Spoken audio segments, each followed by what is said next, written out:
El mundo entero mira a Estados Unidos, no porque sea el único motor económico, sino porque cada dato que sale allí acaba moviendo las bolsas de Europa, de Asia y de América Latina. La inflación, los tipos de interés, la fuerza del dólar, el mercado laboral o el precio de la vivienda en Estados Unidos no son solo noticias, son señales que afectan directamente a tu bolsillo.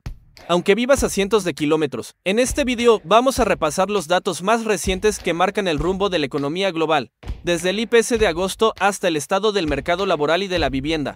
Veremos cómo la Fed se prepara para mover ficha, que significa que el oro está en máximos y por qué los bonos del Tesoro a 10 años vuelven a estar en el centro del debate. La clave no es solo entender los titulares, es comprender cómo se conectan y qué implicaciones tienen para quienes invertimos, para quienes ahorramos y, en definitiva, para quienes queremos proteger nuestro dinero en tiempos de cambios rápidos. El primer dato que marcó septiembre llegó con el IPC de agosto. La inflación anual subió al 2,9%, ligeramente por encima del 2,7% de julio.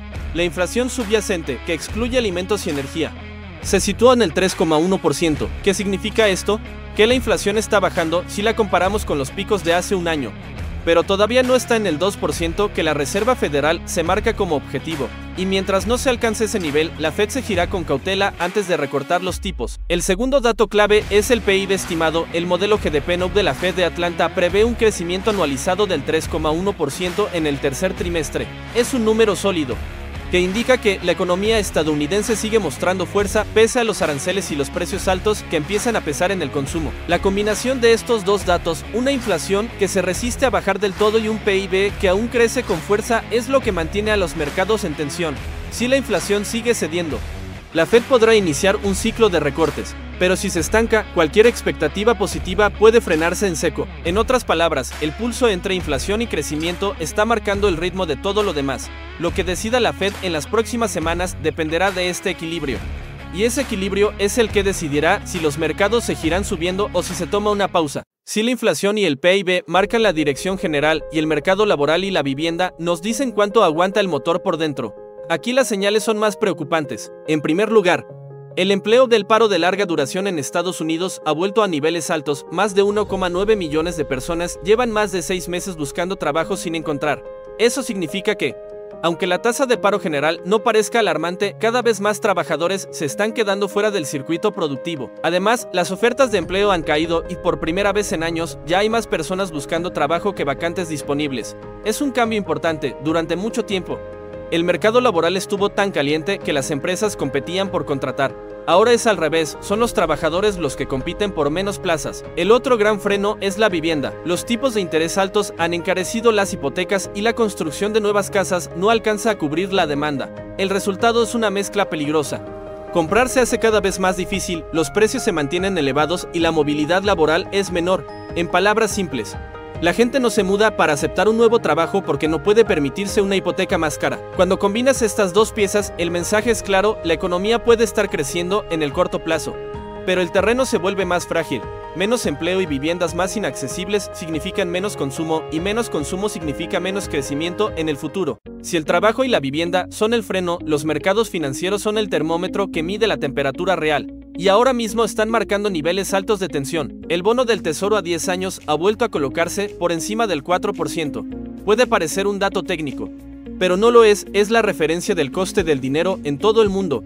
Cuando ese rendimiento sube, pedir dinero prestado se encarece para empresas y gobiernos, y cuando baja, el crédito fluye más barato. Hoy el mensaje es claro: el mercado todavía no confía en que la inflación esté controlada del todo. El segundo indicador es el dólar, tras meses de fortaleza. La moneda americana empieza a mostrar signos de debilidad. ¿Por qué importa? Porque un dólar más débil suele favorecer a las bolsas internacionales y a las materias primas. Pero también indica que los inversores esperan que la Fed baje los tipos pronto. El tercer protagonista es el oro, que acaba de marcar máximos históricos. Esto no es casualidad. Cuando el dólar se debilita y los bonos ofrecen menos rentabilidad real, los grandes inversores buscan refugio en activos que no dependen de la política monetaria. El oro es, desde hace siglos, el termómetro del miedo y la desconfianza hacia las monedas. Y por último, la Reserva Federal, tras 2 años de endurecimiento, ahora reconoce que podría iniciar recortes de tipos. El mercado descuenta ese movimiento, pero la Fed avisa: no será rápido ni agresivo porque la inflación todavía no está en el 2%. En conjunto, estos 4 datos dibujados un mismo mensaje: el sistema financiero está en un punto de transición. No es crisis, pero tampoco calma. Es la antesala de un cambio de ciclo. Y lo que la Fed haga en las próximas reuniones decidirá si los mercados celebran un nuevo rally o si se topan con un frenazo. Hasta ahora hemos visto los grandes datos: inflación, PIB, empleo, vivienda, bonos, dólar y oro. Pero la clave está en cómo usar todo eso. Por eso, aquí tienes un checklist práctico. Un mapa de señales que puedes revisar cada semana para entender hacia dónde se mueven los mercados. Uno del IPC y la inflación subyacente. Si el dato baja más rápido de lo previsto, los mercados de acciones suelen reaccionar alza. Si sorprende al alza, el temor a que la Fed frene los recortes puede tumbar la bolsa en cuestión de horas. Señal: compáralo siempre con la previsión del mercado, no solo con el titular. 2. El PIB y el consumo. Un PIB por encima del 3% refleja que la economía aguanta, pero si el consumo cae, la tendencia cambia rápidamente. Señal: fíjate en las ventas minoristas y en la confianza del consumidor, no solo en el dato global. 3. El mercado laboral. Más parados de larga duración y menos ofertas de empleo son una señal de debilidad futura. Señal: vigila la evolución de las nóminas no agrícolas y de las peticiones semanales de desempleo. 4. Del bono a 10 años. Si sube por encima de niveles clave, encarece la financiación y puede presionar a la bolsa. Si baja, da aire a la renta variable y al crédito. Señal: usa el rendimiento del tesoro como brújula del dinero caro o barato. 5. El dólar y el oro.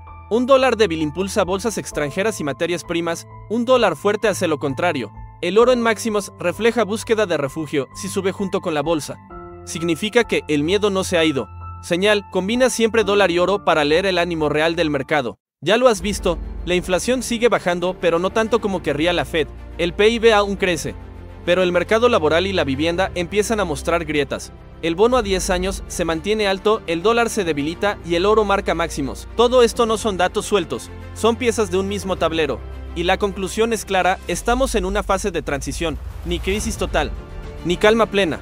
Es un momento en el que cada decisión cuenta más que nunca. La diferencia entre quien pierde y quien gana no está en adivinar el futuro, está en preparación, en vigilar las señales, en diversificar con inteligencia, en no quedarse paralizado mientras los precios cambian a tu alrededor. No se trata de moverte con prisa, se trata de moverte con estrategia, porque la inflación no perdona a quien guarda el dinero debajo del colchón, pero sí premia a quien se atreve a invertir con cabeza. Y recuerda, esto no es un consejo de inversión, es educación financiera.